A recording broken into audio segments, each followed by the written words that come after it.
Hi friends, this is Press, and of course guys, nandito na naman si Press to share lang sa inyo guys yung nakuha natin na unit. Actually, na-pick up natin to recently lang, so let's unbox it guys. And of course guys, it's a Gearsan. As we all know naman, Gearsan is a reputable company manufacturing toys natin sa Turkey. So isa sila sa mga top manufacturing sa Turkey. So yun guys, yun, na siya. It comes with a blue box, typical Gearsan box. So yan guys, open na natin. Yun guys, it comes with a manual. Everything that you want to know about this unit, nandito lahat. So of course, my receipt, the ID, the PPT, and of course, yun, yung, ano yan, yung ano niya. Kasi, itong unit ito guys, may kasama na siyang, out of the box yung dairy optic. So ito yung mga tools niya for adjustment. Yun guys, it comes with a extra back strap sa mga kamay na malalaki. Pwede nyo i-attach dito. Of course, extra magwell. Pag ayaw nyo ng flared magwell, pwede to. Para fit na fit yung magazine. Yan, it comes with 2. Of course, typical Gearsan. Meron siyang cleaning oil. Speed loader. Yan. Cleaning tools.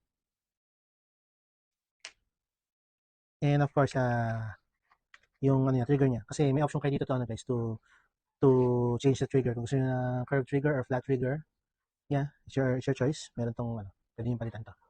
Allen-wrench lang naman siya. So, it's easy to change. Yan. So, of course, guys, yan. Ito yung unit niya, guys. So, bago ang lahat, guys, ano muna tayo? Safety check.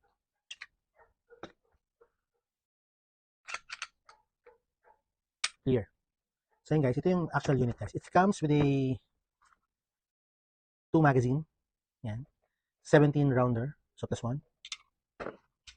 Yan. So, of course, guys, ito yung unit, guys. Ang ganda. This is the Gearsan MC9 Extreme, guys. MC9 Extreme, sorry. Yan, guys. Yan. 9mm siya. Semi-automatic. Yan. Very tactical look siya, guys. Yan. Of course, meron siyang slide cut to improve the weight and of course the recoil. And of course, ano siya, tactical siya guys kasi ano siya, extended siya guys. Threaded barrel siya. So ang size ng barrel niya is 1/2 by 28. So you can add a suppressor or compensator kung ano gusto niyo. So yun guys, ano rin siya. Meron din siyang dito rail. So kung gusto niyo mag-attach ng mga weapon light, pwede. And of course, flared magwell na para easy to ano yung mga magazine natin guys. Yan, easy to insert. And extended na rin yung ano niya, yung magazine release. Yan, extended siya guys. And of course guys, yung kasama nito guys, meron siyang dairy optic. So kasama na siya out of the box. So sulit to. Yan. Okay siya. So guys, may kasama rin pala siya, nalimutan ko kanina, yung kung gusto niyo siyang ibalik sa iron sight, meron siyang kasama dito. Yan. Yan yung ano siya, rear sight niya, rear sight. Yan guys. Of course, ito yung rear sight guys, pwede rin. Yung front sight niya. Yan. Ganda. So guys, itong MC9 din, punong-puno rin siya ng safety. Of course, unahin na natin yung of course na manual safety guys. Yan.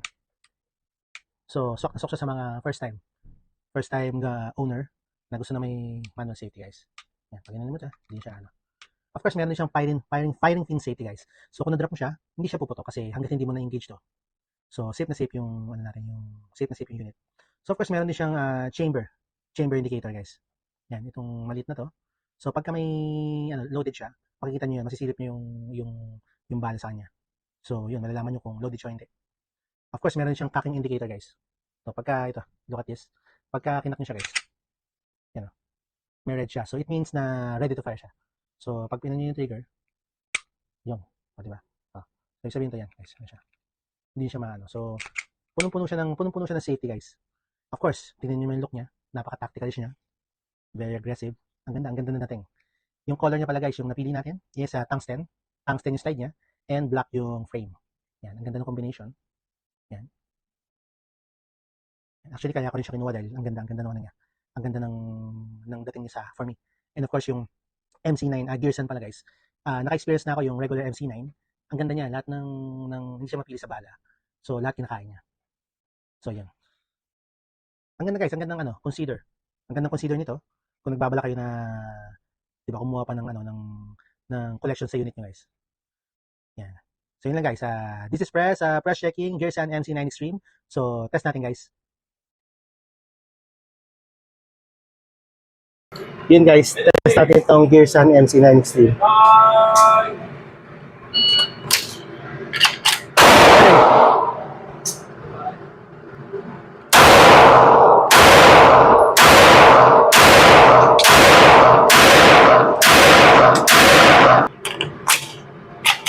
Paring.